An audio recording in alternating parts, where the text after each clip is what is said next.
momento da promessa de compra e venda, as partes ainda estão em negociação até o fechamento ali do negócio, e um termo já assinado por ambas as partes com a promessa da compra e venda. E aí está o momento que a gente tem que trazer a prevenção, que é o que a gente vai conversar hoje aqui também, nesse momento que vamos tirar, né? Que é um pré-contrato. O comprador, né, o promissário comprador, pode vir a mudar de ideia durante ali, até por conta dessa posse antecipada, que ele toma a posse já no início ali, a partir da data estimada, antes da escritura do contrato, antes de se efetivar o contrato, que aí sim é o contrato definitivo, onde é transferido o imóvel para o nome dele, que até o momento ali é só a promessa de compra e venda mesmo. Então, não está definitivo. E quando há essa posse, né, ele tem já uma expectativa do imóvel, do que seria o imóvel, do que ele precisa, e tem talvez uma quebra de expectativa que pode vir a ruir ali para ele toda aquela expectativa e ele não querer mais cumprir aquele contrato. Então, o que traz a ele a rescindir. E aí está o momento que a gente tem que evitar ao máximo, dentro do contrato de locação, a possibilidade de que isso aconteça. Então, resguardar ao máximo a negociação. Exatamente. Dentro de um contrato de compra e venda, né? Você falou de compra e venda. Ainda a possibilidade, ainda enquanto é um pré-contrato, ainda há essa possibilidade de vir a rescindir, né? Sim. E aí é onde a posse entra com uma situação problemática, uma situação em que, se vier a rescindir, como lidar com a posse antecipada, né? E se não houver essa prevenção, esse cuidado, logo na promessa de compra e venda, quando já se sabe que a posse vai ser antecipada, ou então no aditivo, quando decidem depois que a posse vai ser antecipada, né? Aí aparecem esses problemas que são... O comprador e vendedor é sempre leigo, eles só pensam nos problemas que pode acontecer com a posse quando acontece de fato. Eles não têm entendimento sobre compra e venda, sobre problemas da compra e venda para chegar ao ponto de estruturar isso no contrato desde o início da transação, né? Aí, quando acontece, é um problema. Por isso, nós, os operadores do mercado imobiliário, que temos que estar atentos e já fazer isso de uma forma preventiva, já desde da promessa de compra e venda, né? Exatamente. Nesse sentido, a questão da prevenção, né? A Paulo Duarte entrou aqui já também na reunião, tá bom?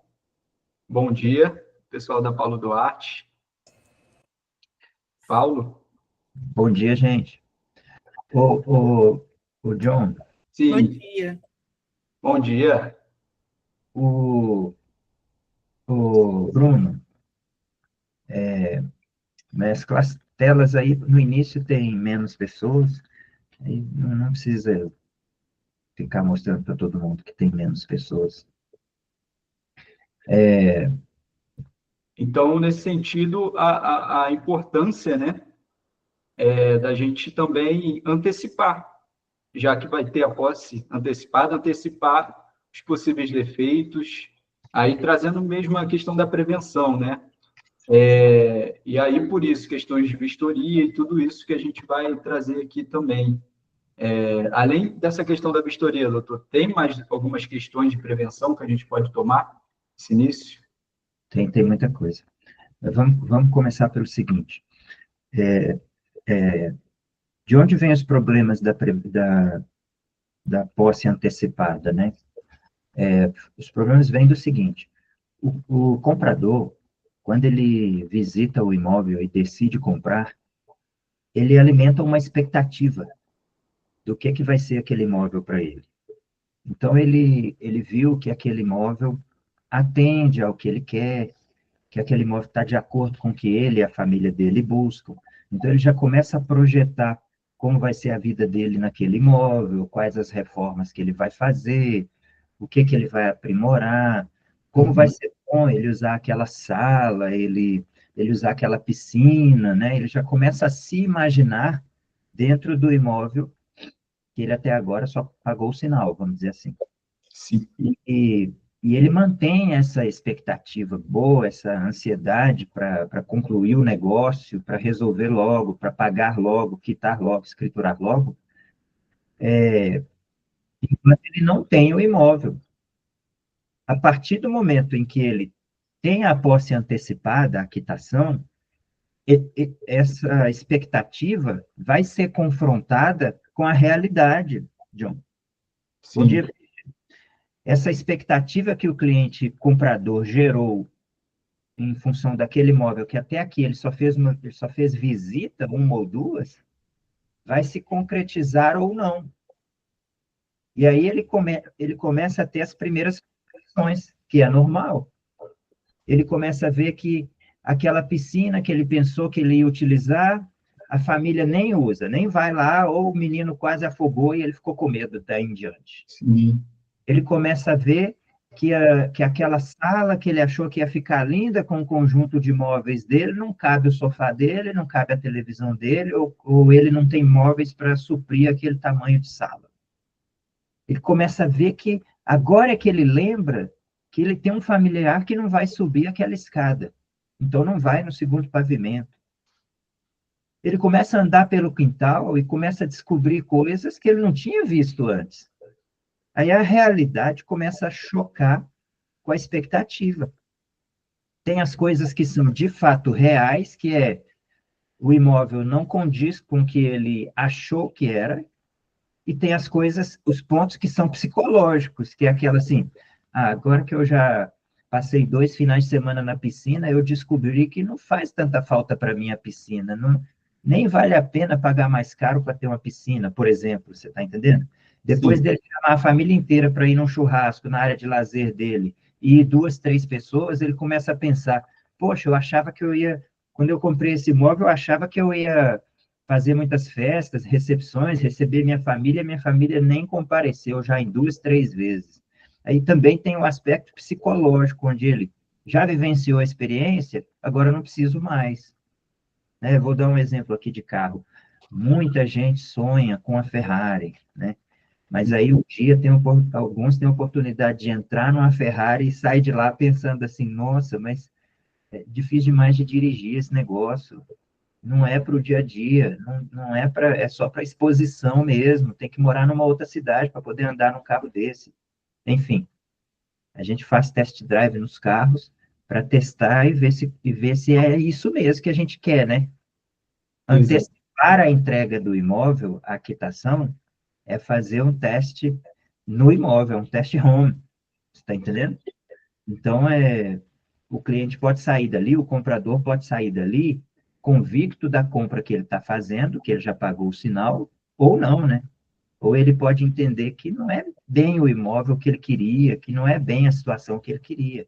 E aí ele mesmo começa a colocar barreiras para a conclusão do negócio. Ele mesmo começa a procurar situações para que ele possa sair do negócio, né?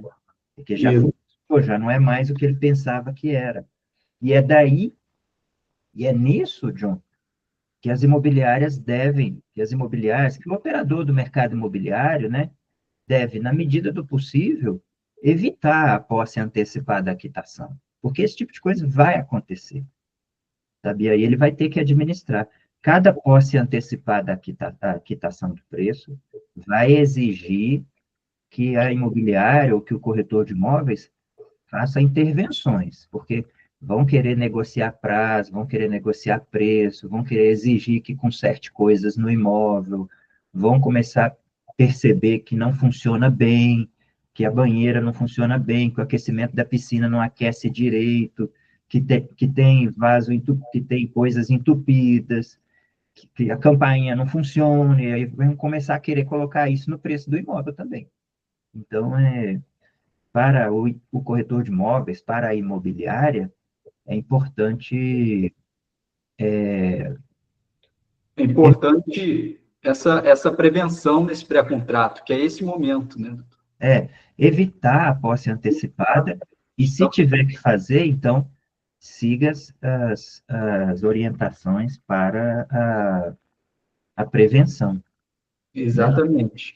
É o que a gente vai trazer aqui. Então, a gente começando desde ali do início da negociação, o fechamento desse pré-contrato, que é a promessa de compra e venda, até chegar à escritura, há necessidade de toda essa prevenção. Então, de atentar a esses pontos, esses problemas, que com certeza a própria imobiliária já não tem noção, mesmo que uma vistoria prévia, né, já traga ali algumas questões do imóvel, é muito diferente do dia a dia, de saber da vizinhança ali, dos arredores, do trânsito, de todo o problema, de todo o contexto que gera estar em posse do imóvel. Então, aquele comprador ali, ele vai vivenciar o dia a dia e o pré-contrato, por isso, evitar a questão da posse antecipada, porque no pré-contrato ele tem a oportunidade, a gente evita ao máximo no contrato em si, né, nessa promessa de compra e venda, dar essa opção a ele, mas ele ainda assim pode se arrepender e abrir mão do contrato, mesmo com as penalidades que tem ali. Então, o que a gente faz aqui é diminuir os riscos dessa negociação antecipada, colocando ali a posse a ele, que ele pode trazer o arrependimento, né, dele posteriormente, realmente levantar barreiras, dificultar o trabalho, até o fechamento dessa negociação com a escritura final. Então, a importância da imobiliária entender o que ele precisa também, já desde o início, antes mesmo da promessa de compra e venda, o que o comprador realmente precisa, passar tudo a ele. Uma situação que tivemos ontem no escritório, tratando de locação, mas que é importante também para esse momento aqui.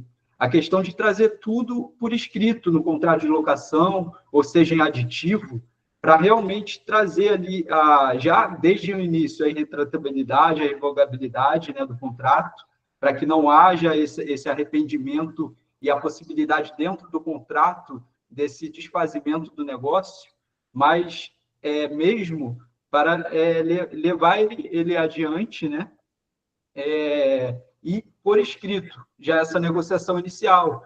Ficou pendente alguma coisa, pendência de uma situação estrutural, uma situação realmente negocial, pagamento, algo que deve ser feito no imóvel, ou até a escrituração, a necessidade disso está por escrito no contrato de compra e venda, né, da promessa de compra e venda.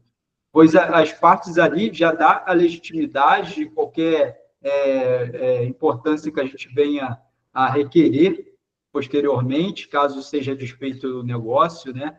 Ou caso tenha que ser executado esse contrato, já ter por escrito o que foi negociado entre as partes, porque somente o verbal, muitas vezes, é muito difícil comprovar o verbal, tendo que trazer outras pessoas, outras situações, é muito mais complicado. Então, está por escrito dá uma segurança jurídica maior. Então, desde o início para o fechamento desse promessa de compra e venda, para esse contrato inicial, para esse pré-contrato antes da escritura, está o mais resguardado possível, né, doutor?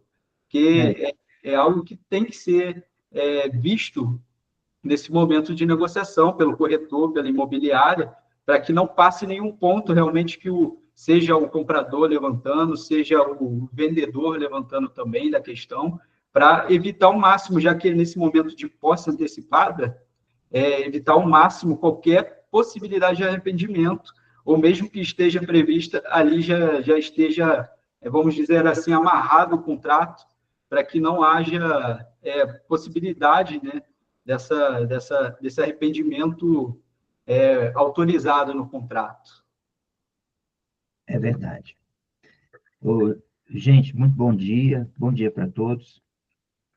Nós estamos começando aqui a apresentação desse tópico, desse tema, que é os cuidados com a posse antecipada do imóvel em relação à quitação, né? Que é entregar o imóvel para o comprador antes da quitação do preço ou antes da escritura, né? E a gente está falando dos problemas que acontecem, os cuidados que tem que ter por parte do intermediador e cláusulas preventivas para já colocar no contrato ou depois no aditivo, para evitar problemas, para minimizar prejuízos e facilitar a intermediação, a intervenção da imobiliária, ok? Uma coisa que perguntam muito, John, Se o prazo de 30 dias para entrega do imóvel após a quitação ou a escritura é definido por lei, sabe? E aí a gente diz que, de fato, não tem lei dizendo que o imóvel deve ser entregue na compra e venda, o imóvel deve ser entregue após 30 dias da quitação. Isso é de costume, é uma convenção que vem se formando, é uma prática, porque é preciso dar um tempo razoável para o vendedor desocupar o imóvel Sim, a partir da confirmação do negócio, que antes da escritura, o que a gente tem é um pré-contrato, né? Esse negócio vai se confirmar com a escritura. Então, espera-se a escritura, espera-se a quitação do preço, para que o vendedor, então, vá promover as medidas para desocupar o imóvel. Por isso, os 30 dias é um prazo razoável. Mas isso pode variar de acordo com a conveniência, de acordo com o contexto de cada negociação, de cada venda, né? Pode ter situação, por exemplo, em que o vendedor não consiga desocupar o imóvel em 30 dias. Então, ele vai pedir um prazo maior. Pode ter situação em que o comprador não precisa do imóvel em 30 dias, em que o comprador está comprando agora, mas, por exemplo, ele vai casar em setembro, ele vai precisar do imóvel só em outubro. Então, ele pode permitir a ocupação do imóvel até mais próximo da data que ele vai precisar, né? E, ao mesmo tempo, tem situações também que tem que se combinar a entrega logo no dia da escritura, porque o dia da escritura o comprador já vai precisar do imóvel. Então, sim. não tem lei dizendo qual é o prazo para isso, isso é combinado entre as partes e vai de acordo com a conveniência ou com a necessidade de comprador e do vendedor.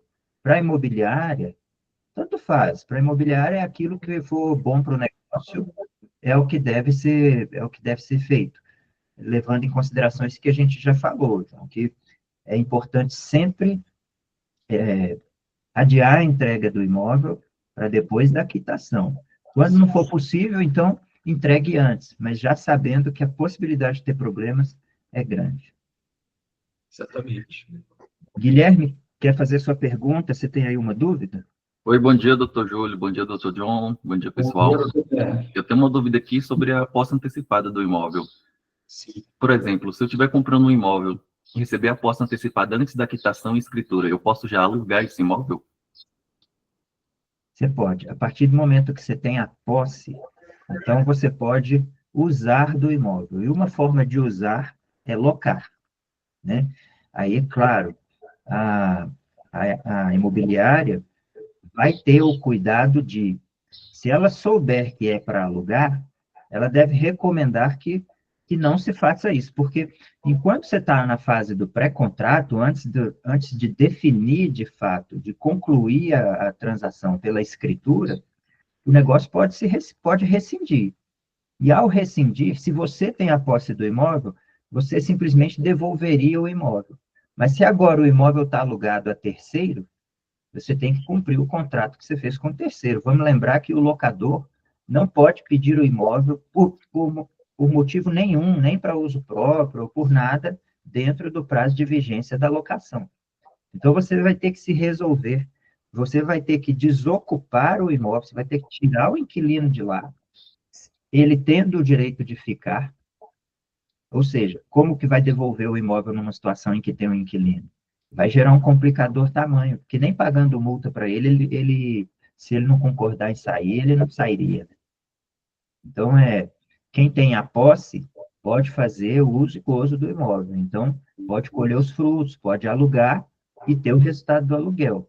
Agora, como o negócio não foi definido ainda na escritura, esse negócio pode se desfazer e você teria que devolver o imóvel. E aí, com o inquilino lá, vai ficar uma situação muito difícil. Então, quando a imobiliária sabe que a sua intenção é alugar, ela vai recomendar que não seja alugado e vai colocar no contrato que a posse não pode ser transferida a terceiros, em locação ou outra forma remunerada com um contrato de prazo que postergue o prazo até a escritura. Porque aí limita, né? Esse comprador, ele vai saber, por mais que eu tenha a intenção de alugar, é melhor, e eu contratei, que eu vou ter a posse do imóvel, mas vou esperar a escritura ou a quitação para poder alugar. Muito obrigado.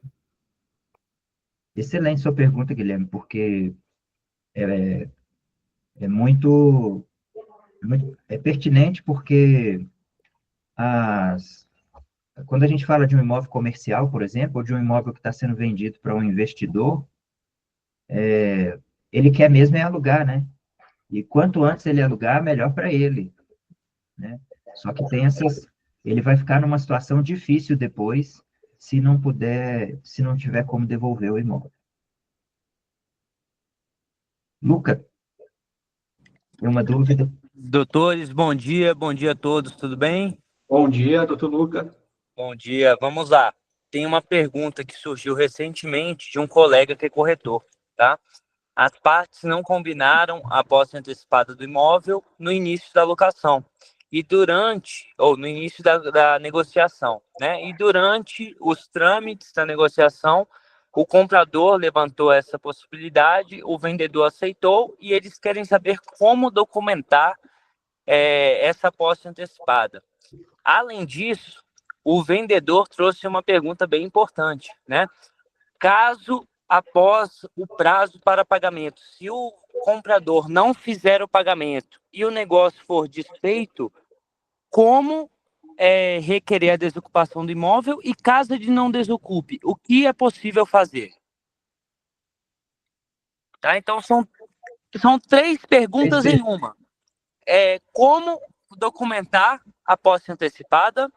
Sim. Se não houver o pagamento, como fazer a desocupação desse imóvel? E caso não seja desocupado, o que é possível fazer? Perfeito. Então, a forma de documentar a posse antecipada é na promessa de compra e venda, se já fizer parte da negociação, né? Ou, se foi combinado depois da promessa de compra e venda, então, através de um aditivo, onde você vai tratar da posse antecipada e colocar tudo que for preventivo em relação a uma eventual rescisão ou problemas com a posse ali naquele aditivo. Se depois da posse antecipada houver a rescisão dessa compra e venda, a forma de desfazer o negócio necessariamente envolve a devolução do imóvel. E aí, se o comprador não devolve o imóvel, tem que buscar, o vendedor tem que buscar o judiciário, e ele vai mover uma ação de reintegração de posse, onde ele vai demonstrar que foi feito um contrato de compra e venda, por isso foi entregue a posse, e que esse contrato foi rescindido por descumprimento ou por desistência, e por isso ele pede a posse novamente.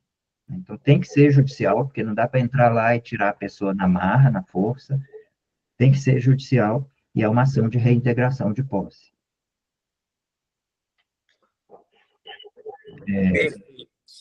Eu agradeço o esclarecimento.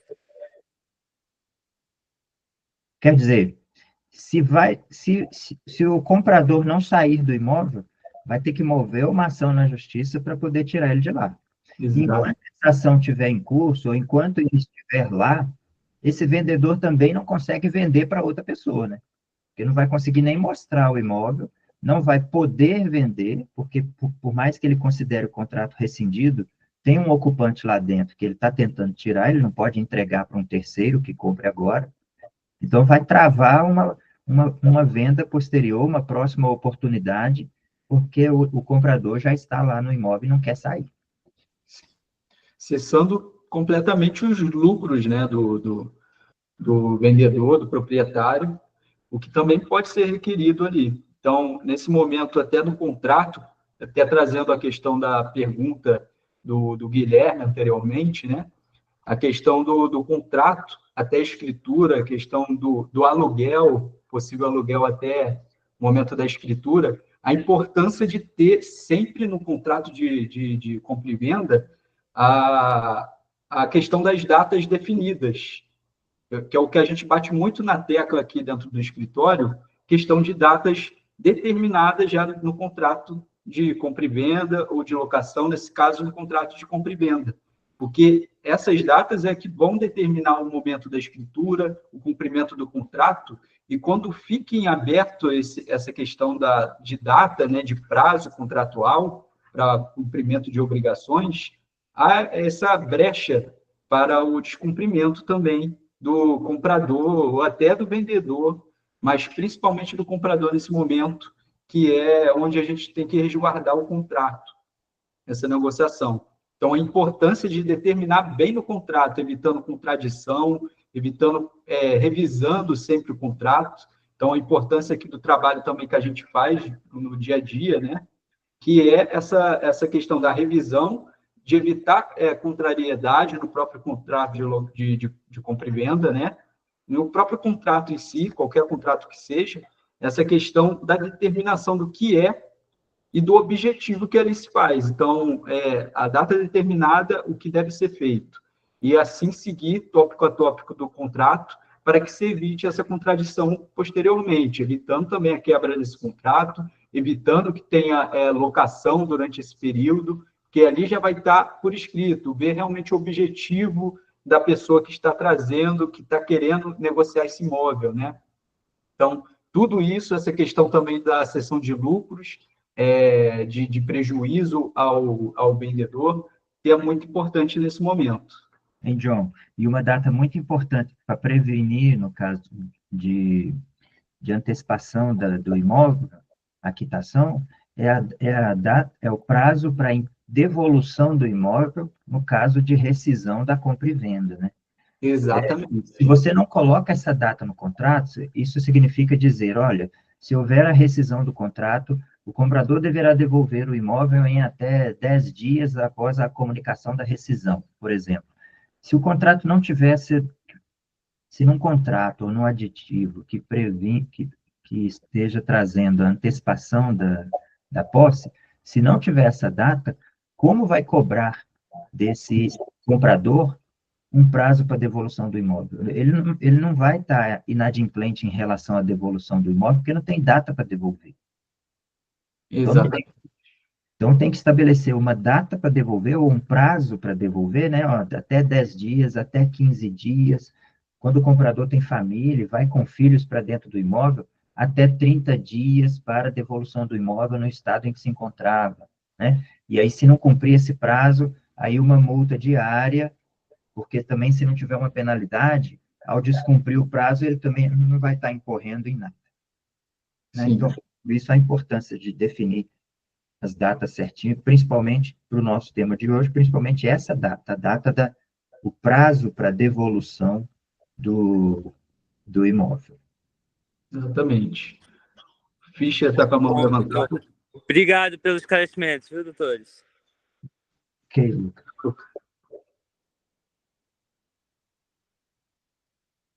Está sem áudio, Fischer. Só bater? Aí. Okay. Bom dia, gente, tudo bem? Bom dia. Eu queria que o doutor Júlio e o doutor John pudessem esclarecer uma situação muito comum e onde já há uma confiança entre os contratantes, que é quando o locatário acaba comprando o imóvel.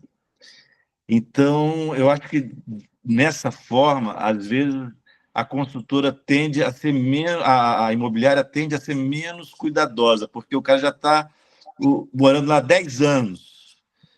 Então, quais são os desdobramentos e os cuidados que a imobiliária, na hora da venda, deve ter com o comprador locatário, porque ele já tem até a prerrogativa de ser a primeira oferta de compra para ele, né?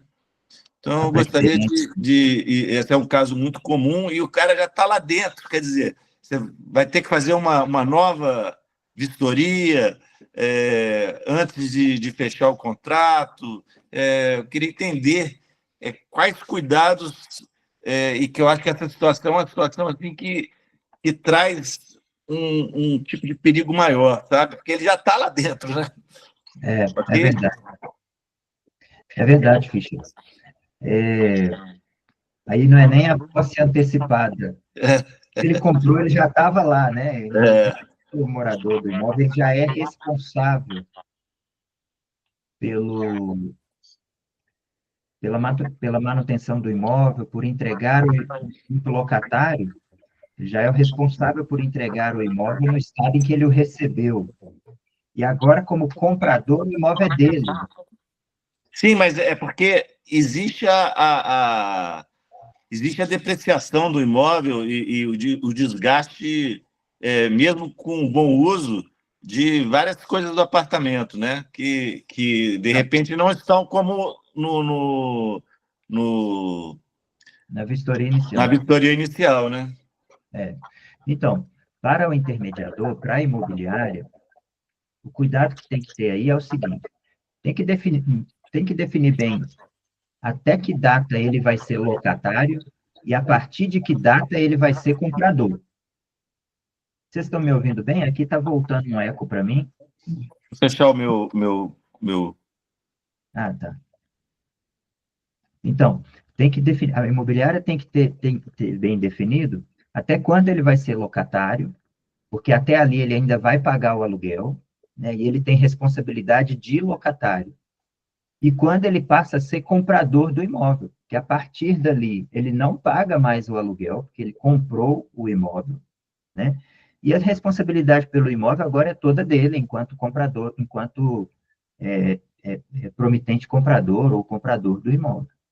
Então, não se mistura, Fischer, contrato de locação com contrato de compra e venda, sabe? E por que não? A forma de resolver esses dois contratos é diferente. A locação se resolve com despejo, seguindo a lei do inquilinato, as obrigações do locatário e do locador, e o contrato de compra e venda se resolve de outra forma, que não tem a ver com a lei do inquilinato ou com o despejo. Então, quando você tem as duas situações dentro do mesmo fato jurídico, do mesmo contexto, você traz um complicador para as partes resolverem e para o juiz resolver, porque você imagina, o juiz vai pensar assim, bom, eu vou fazer a rescisão desse contrato de compra e venda e eles estão querendo a devolução do imóvel. Então, eu vou tratar conforme o Código Civil para compra e venda. Mas não, mas esse cara também é inquilino e ele tem direito de locatário. Enquanto locatário, ele não precisaria desocupar agora, por exemplo.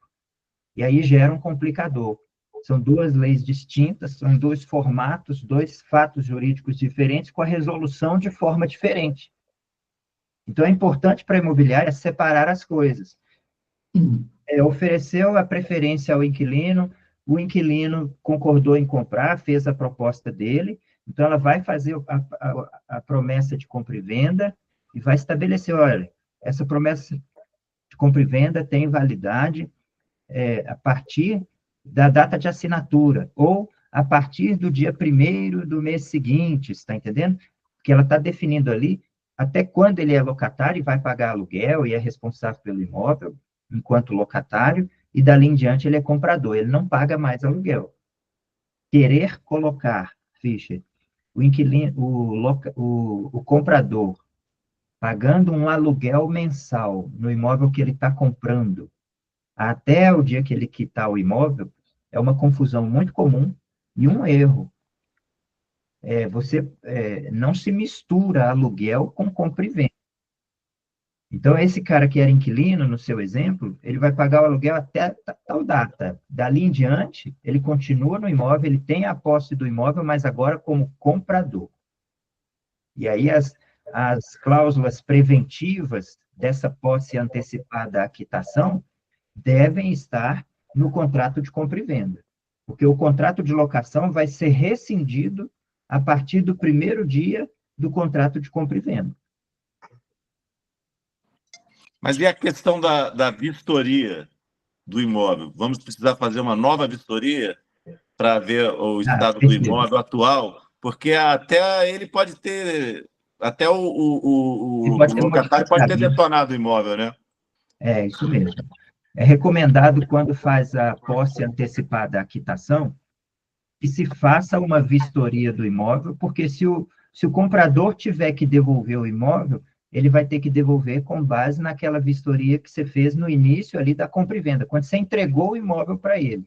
E essa vistoria vai estar diferente da vistoria inicial que foi feita lá no início da locação, né? Então, é preciso ajustar. Quando não tem alocação, Fischer, a hora que decide que vai ter a entrega antecipada, assim que o vendedor desocupou o imóvel, ou assim que for entregar o imóvel para o comprador, é recomendado fazer uma vistoria detalhada e anexar isso ao contrato de compra e venda ou ao aditivo que está trazendo a antecipação, no sentido de que o comprador vai ter que entregar o imóvel naquele estado. Quando o imóvel já estava alugado e aquele inquilino, agora comprador, já tinha a obrigação de entregar, conforme estava no início da locação, a vistoria do início da locação pode ser aproveitada agora no contrato de compra e venda. E aí, no contrato de compra e venda ou no aditivo, vai dizer, em caso de rescisão da compra e venda, o imóvel deverá ser entregue conforme termo de vistoria e anexo ao contrato, e diz respeito ao início da locação que foi anterior à compra. Aí sim, aí vai poder seguir a devolução do imóvel conforme ele estava no início da locação. Então, vai da conveniência do comprador e do vendedor. Vamos pensar assim, na hora da compra. Bom, em caso de rescisão, você quer que eu devolva o imóvel do jeito que ele está hoje, ou você quer que eu devolva o imóvel como ele estava no início da locação? E aí, se for no início da locação, aproveite o termo de vistoria da locação.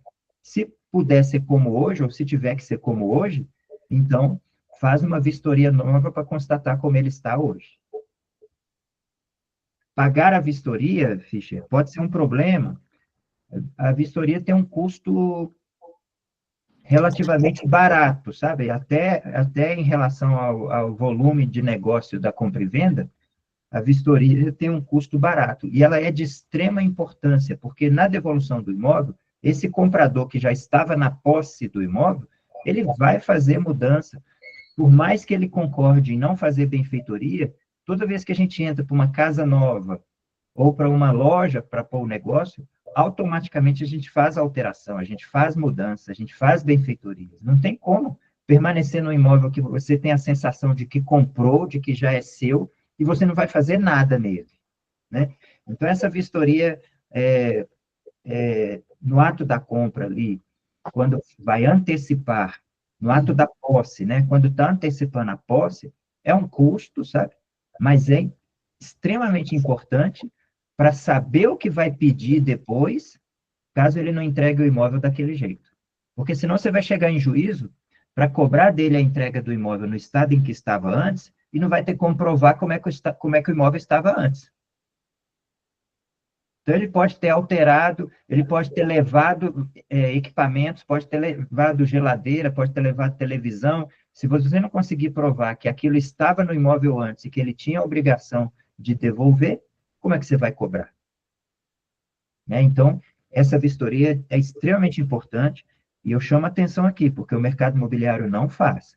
Eu não vejo imobiliária quando quando entrega a posse antecipada à quitação na compra e venda, chamando lá o vistoriador e fazendo uma vistoria de como o imóvel está.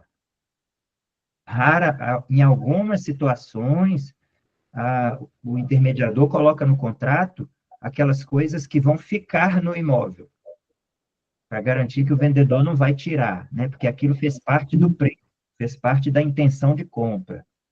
Agora, o estado em que o imóvel estava, eu não vejo ninguém fazendo, e é de suma importância para poder depois cobrar que o imóvel seja devolvido no estado em que estava no início da compra.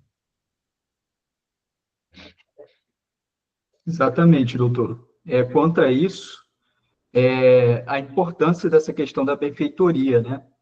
E a importância dessa vistoria antes da posse, porque nesse contexto de aluguel, pode ser que a benfeitoria tenha sido feita antes, no contrato de locação, aí em outra vigência, em outro contrato, com outras consequências. E ele não comunicou. Então, no momento que dá essa posse antecipada a um comprador vindo de um aluguel, né, que antes era locatário, pode ser que aquela benfeitoria já tenha sido feita antes. Ele vai usufruir. Então, essa questão de gerar essa briga, que pode virar uma briga judicial, pode realmente delongar o tempo de resolução desse problema. Então, evitar realmente esses problemas a partir de uma prevenção já por cláusula contratual, por vistoria. Então, toda essa questão contratual, a importância disso, nesse contexto de todos esses possíveis problemas que podem acontecer no momento da posse antecipada. Então, antes de tentar evitar a posse antecipada, não conseguiu para a conclusão ali da questão do contrato, para permanecer com a negociação, esse pré-contrato de promessa de compra e venda, então, a prevenção ali por escrito no contrato, para que se evite essa rescisão contratual, né? Aqui temos alguns pontos que está sendo compartilhado, né, de cláusulas para prevenção. E aqui a gente trabalha com essas cláusulas no dia a dia, né? A gente traz essas cláusulas aqui no momento que a imobiliária e o corretor entram em contato e a gente precisa reajustar o contrato ou a imobiliária ou o corretor precisa, ali para a questão específica do contrato, né, realizar essa inserção dessas cláusulas ou mesmo para prevenção ali. Essas daqui a gente usa como um todo, nesse contrato de compra e venda, de promessa de compra e venda, né, que é antecipada a escritura.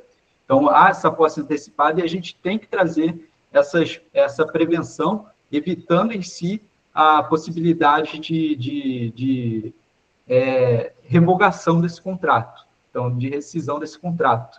O doutor Della Moura vai trazer mais um pouco dessas cláusulas, né, doutor?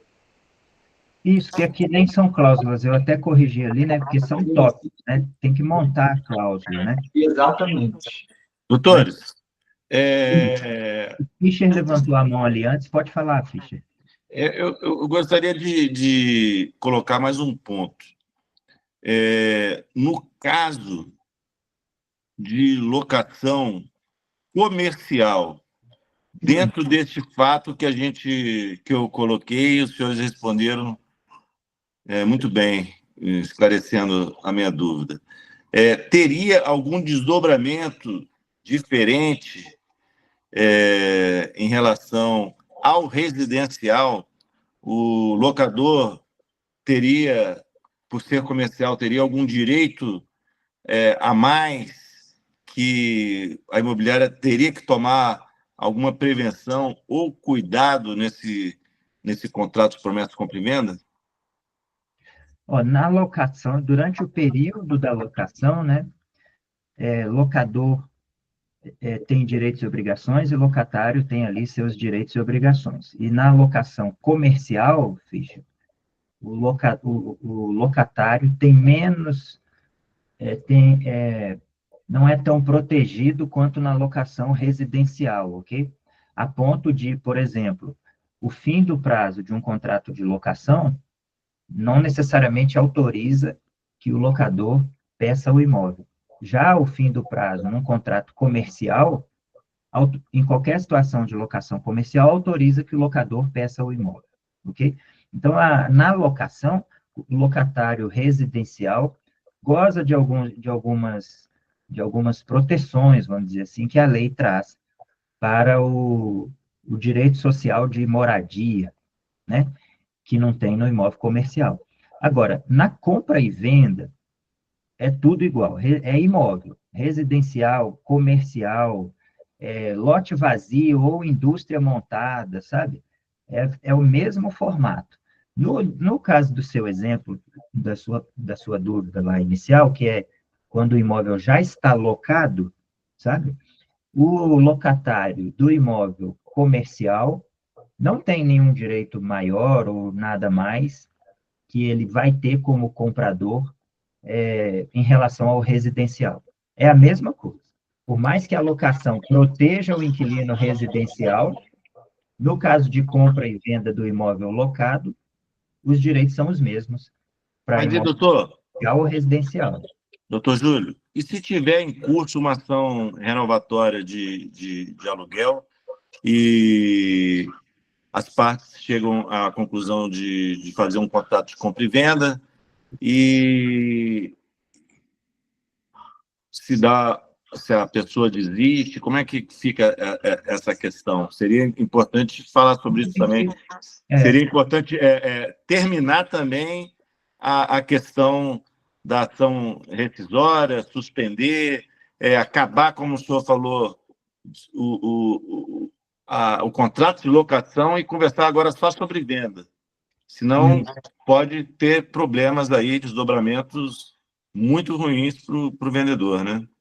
Isso mesmo. Qualquer conversa ou qualquer discussão, né, qualquer questionamento judicial ou extrajudicial envolvendo a locação deve ficar suspensa, deve esperar resolver a compra e venda, porque a partir do momento que concluir a compra e venda, qualquer discussão a respeito da locação cai por terra, a não ser dívidas, né, que continuam valendo enquanto ele era locatário, né, mas posse, permanência, valor do aluguel para o futuro, no caso de uma renovação, prazo de renovação, benfeitorias no imóvel, qualquer coisa disso relacionada à locação, a partir do momento que abre uma negociação de compra e venda, essa discussão da locação deve aguardar a resolução da compra e venda.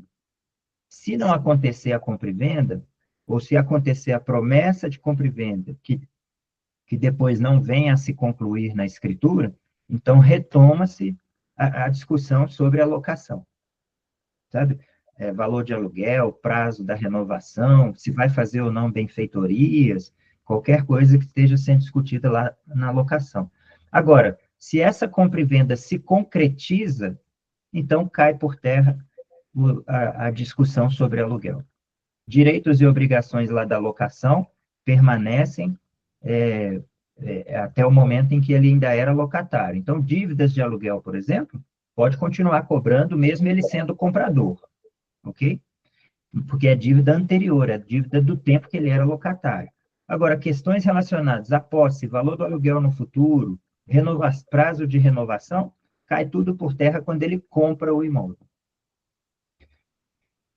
Exatamente. Temos aqui com a gente, o Peter ainda está com a gente? Perfeito. Temos aqui com a gente, ó, Jusilei, José Antônio Barbosa, o Pedro também, lá da DNZ, né? Rafael, Luzia Melo Imóveis também aqui com a gente, Ceice, André, o pessoal. Bom dia, pessoal, bem-vindos, tá bom? Fiquem à vontade para qualquer pergunta também. Gente, reforçando que nós nos propomos a fazer esse evento às quintas-feiras, das 9 às 10 horas da manhã. A gente alterna as quintas-feiras entre um tema de locação e um tema de compra e venda. Semana passada nós falamos de locação, hoje nós estamos falando de compra e venda, semana que vem a gente volta a falar de locação também e a gente divulga o tema um dia antes do evento. Exatamente. É um momento para... Pode continuar, doutor. Entre os tópicos para a prevenção dos problemas com a antecipação da posse em relação à quitação, eu estou apresentando aqui para vocês alguns, para vocês terem isso e trazerem isso nos contratos em que couber, né? Porque nem toda antecipação da posse vai exigir todos esses tópicos aí em cláusula, ok? Vai depender do caso concreto, claro, né? Pode até ter casos em que sejam necessários outros cuidados. Mas, por exemplo, não fazer benfeitorias até a quitação do preço. Por que isso? Porque as benfeitorias que forem feitas pelo comprador, quando ele toma posse do imóvel, vai ser um problema para resolver depois se tiver que devolver o imóvel. Imagina uma benfeitoria, imagina uma obra grande que fica no meio do caminho. Não é boa, não está completa, já teve gasto nela, não está completa, o vendedor não quer aquilo, vai ter que desmanchar tudo ou continuar até terminar. Então, gera um complicador tamanho para o intermediador, para a imobiliária, que vai ter que ficar intermediando isso na rescisão. Se tiver uma benfeitoria no imóvel incompleta ou uma coisa grande, uma coisa de valor significativo, quase que necessariamente vai gerar um processo judicial, porque vai ter que ser discutido judicialmente para saber como é que vai se dar essa devolução, quanto que cada um tem que pagar ou receber.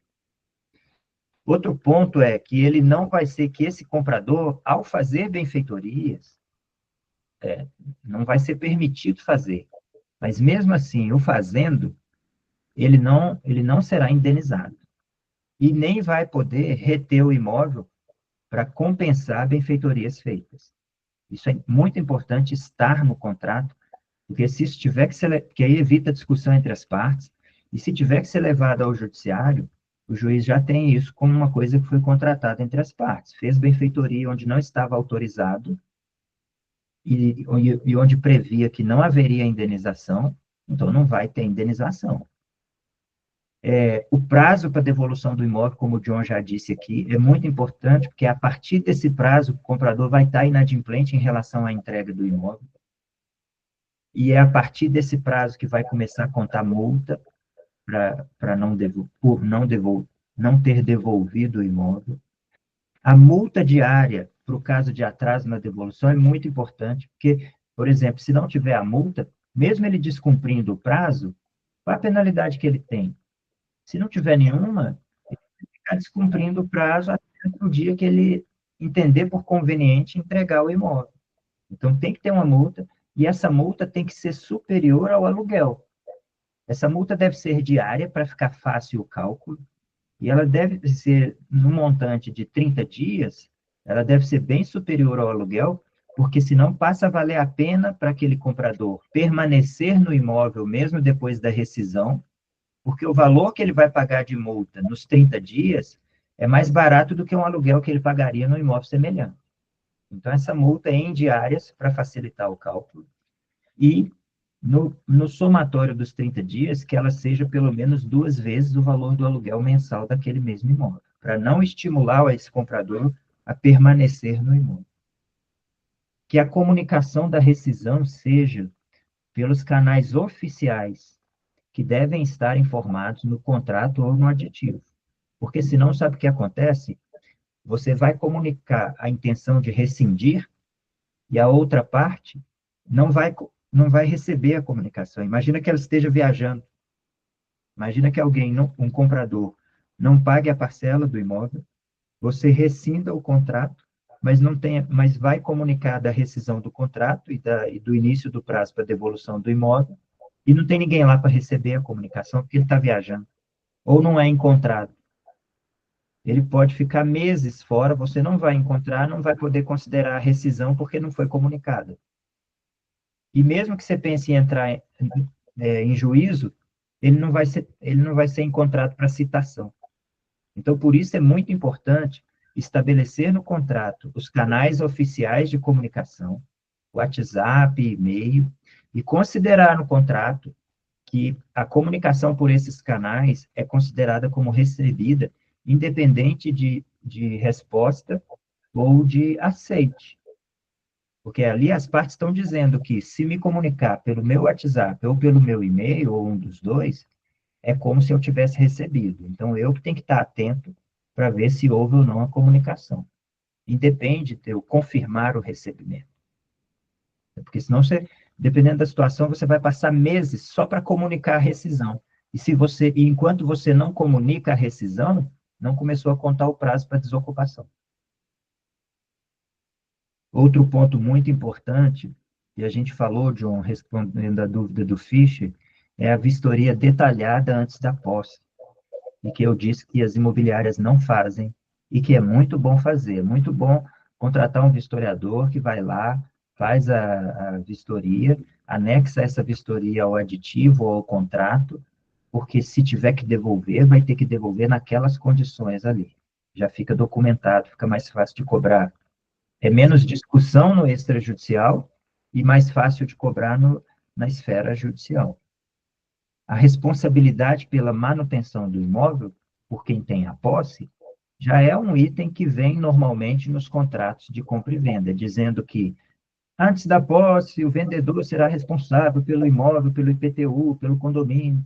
Depois da posse, o comprador será responsável pelas coisas do imóvel. Essa já é uma cláusula mais comum, é um tópico mais comum de ter. E já definir o valor mensal para contraprestação pela ocupação, o uso do imóvel no caso de rescisão. O que significa isso aqui? Significa dizer o seguinte, olha, em caso de rescisão da compra e venda, não sendo devolvido o imóvel em até tantos dias, 30 dias, 60 dias, enfim. Ou a partir do momento da judicialização para rescisão e reintegração de posse, prevalecendo o que ocorrer primeiro, o comprador já se compromete ao pagamento do valor de tantos mil reais mensalmente em contraprestação pelo uso e ocupação do imóvel. Isso é importante por quê, gente? Porque a multa, ela é para ser aplicada em caso de alguns dias de atraso. Então, atrasou 5 dias, atrasou 10 dias, atrasou 30 dias, multiplica o valor da multa diária pelo número de dias do atraso, e a hora que ele devolve o imóvel, ele paga ali aquele valor de multa. Agora, e quando ele não concorda em devolver o imóvel, ou simplesmente não devolve o imóvel, e resolve ficar lá por meses, e se você vai judicializar, isso pode demorar até anos. Como que vai ser cobrado? Normalmente, o judiciário já entende, já traz de acordo com a lei, como que vai se dar a rescisão da compra e venda nesses casos. A rescisão se dá da seguinte forma: volta ao status quo, volta ao status anterior. Anteriormente, ou seja, antes da compra e venda, o vendedor tinha o imóvel e o comprador tinha o dinheiro. Então, o vendedor vai devolver o dinheiro para o comprador, abatendo as arras, se for o caso, e o comprador vai devolver o imóvel para o vendedor. A partir do momento que o comprador não devolve o imóvel, ele tem que pagar pela ocupação do imóvel. Senão, ele estaria provocando ali um enriquecimento sem causa, porque ele está usufruindo, ele está se apropriando do que seria o valor dos aluguéis, morando no imóvel que é do outro, que ele já teria que ter devolvido, de graça, não está pagando nada por isso. Então, o juiz já vai estabelecer que o tempo que o comprador ficou no imóvel, ele vai pagar um valor pela ocupação que é análogo, não é um aluguel. Não é um aluguel, porque não há uma relação de locação aí. Mas é análogo ao aluguel. É semelhante ao que seria o valor do aluguel. Porque o aluguel é a forma de precificar o valor da ocupação. Então, é análogo ao aluguel. E nessa hora, como não há um consenso entre o valor que vai ser pago, o comprador acha que é um valor e o vendedor acha que é outro, o juiz vai ter que estabelecer uma fase de perícia para um perito imobiliário ir lá e estabelecer qual é o valor do aluguel daquele imóvel para o juiz poder condenar o comprador a pagar pelo tempo que ele ocupou o imóvel indevidamente. Para evitar essa delonga e esse custo com a perícia, já pode estar no contrato ou no aditivo o valor que vai ser cobrado pela ocupação, análogo ao aluguel, então deve ser um valor de mercado, né, do aluguel daquele imóvel, caso ele permaneça lá para além de um determinado prazo ali, que é de alguns dias ou de um mês, para entregar o imóvel após a comunicação da rescisão. Por isso é importante definir isso. Ele vai até permanecer no imóvel, mas já sabendo que ele vai pagar a multa por um período e depois ele vai estar pagando pela ocupação do imóvel. Que aí, para o vendedor, é como se tivesse alugado o imóvel. Ele vai estar impedido de vender, impedido não. Ele vai ter dificuldade de vender, mas pelo menos ele vai ter garantido ali a multa e depois o valor do que seria um aluguel para o imóvel. E é importante também, se vai ser análogo ao aluguel, é importante trazer os outros itens que compõem um aluguel. Então, é importante trazer o índice de reajuste, a periodicidade a cada 12 meses, né? E a data do reajuste a partir da posse. Senão, esse aluguel vai ficar defasado, né? Esse valor de aluguel vai ficar defasado com o tempo. Esses que eu trouxe aqui elencados são tópicos que devem gerar cláusulas preventivas num contrato de compra e venda que já preveja a posse antecipada à quitação, ou num aditivo onde esteja estabelecendo ali, a partir de algum momento, antes da escritura, a posse do imóvel antes da quitação, né? São temas muito importantes. Não quer dizer que todos devem estar, vai depender do caso concreto, mas essa é uma referência do que deve estar lá. O que deve estar fazendo falta aqui ao pessoal que está acompanhando é a questão das arras, né? Questão das arras. Porque as arras vão estar lá no contrato, né? Das arras. Oi? As arras vai estar lá no contrato, né? As arras, Exatamente, no contrato. independente da antecipação da... Tem que estar. E aí a diferença, a importância também da diferença das arras nesse momento de prevenção. Que quando a gente quer levar o contrato até o fim, realmente a definição e a escritura, há os dois tipos de arras, que é o do 417 ao 419, que traz ali realmente por impossibilidade de cumprimento do contrato, realmente que não teria como cumprir ali, levando à rescisão, ou mesmo a do 420, essa com direito de arrependimento. E essa é o que a gente aconselha a não trazer no caso concreto, quando não abrir a possibilidade dessa revogação, dessa rescisão do contrato. Então, por isso, muitas vezes a imobiliária chega com a dúvida, já com um modelo padrão deles, uma minuta de promessa de compra e venda, e gera essa dúvida. Há diversos artigos falando das arras, e algumas já vêm com esse 420, só que tratando de outra situação ali no contrato. Durante todo o contrato trata de irretratabilidade, revogabilidade, e no momento que apresenta as arras é o 420, com o direito de arrependimento, com a possibilidade de arras. Então, nessa situação, doutor, é o momento que a gente tem que trazer também a luz ali da imobiliária, nesse momento de evitar a possível possibilidade de rescisão dessa promessa de compra e venda, correto? Muito bem, é isso mesmo. Perfeito. Fischer. Doutores, eu tinha uma dúvida, o seguinte. O vendedor, ele pode, em casos de um imóvel muito disputado, um imóvel comercial, onde há uma série de ofertas e acaba tendo o comprador que ofertou mais alto, o vendedor pedir garantias do cumprimento dessa promessa de compra e venda? Entendi bem. Num cenário de vários compradores oferecendo... Por exemplo, tem um ponto ali, o ponto do supermercado, que é muito importante. Aí eu fiz o contrato de promessa de compra e venda, mas eu não tenho interesse nenhum que aquele contrato seja rescindido ou qualquer outra coisa.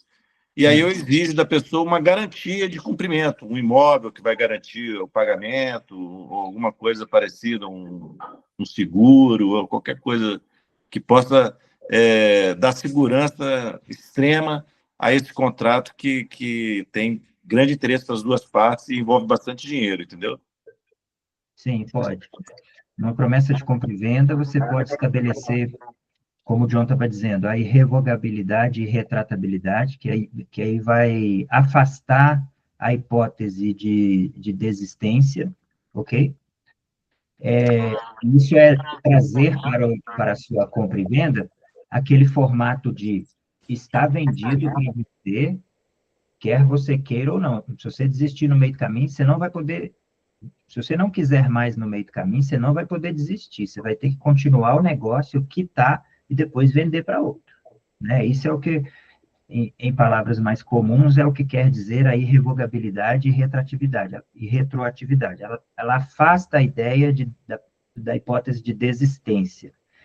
E, além disso, como envolve pagamento, né? A gente está falando de promessa de compra e venda, né? de um negócio que não se concluiu ainda, você pode colocar na compra e venda alguma garantia para o pagamento daquela parcela que é futura, daquelas parcelas que são futuras. Pode ser um imóvel como garantia, pode ser um fiador, pode ser um avalista como garantia, pode ter uma modalidade de garantia que, já que o negócio é irrevogável e retratável, já que ele vai até o fim de qualquer jeito, se você ficar impossibilitado de me pagar as próximas parcelas, eu vou buscar essa garantia, porque aí vai se concluir os pagamentos para concluir a venda e o imóvel ser seu, de fato. Né? Irrevogável e retratável significa que vai chegar até o final. Eu como vendedor, vou precisar executar os pagamentos que você, comprador, não tenha feito. E para isso eu tenho, então, essas garantias aqui, que a gente já vai estabelecer no contrato, na promessa de compra e venda. Te agradeço, obrigado. Bom, gente, já 10h04, eu quero respeitar o horário aqui de todo mundo, para não tomar muito da manhã.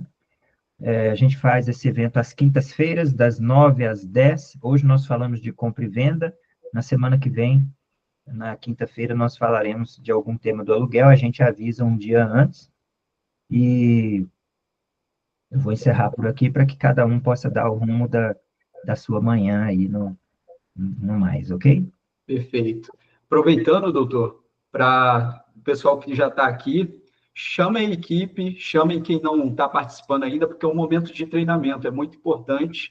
Vocês já vão chegar com um nível de consciência aqui junto com a gente, no momento da dúvida, com a pergunta correta, já direcionada ao que realmente tem que resolver no dia a dia. Então, resolvendo no momento ali. Então, ajuda a gente, ajuda vocês mesmos e os contratos começam a ser cada vez mais efetivos e resolver mais problemas no dia a dia. Então, a importância desse acompanhamento aqui, tanto dos sócios, que seja dos gerentes, e da equipe também, para no dia a dia a gente estar alinhado, né, e direcionando a direção correta, ao sucesso, que é o que cada um busca aqui. Muito bem. Obrigado, John, pela participação. Obrigado, doutor. Vamos em frente. Sucesso para você.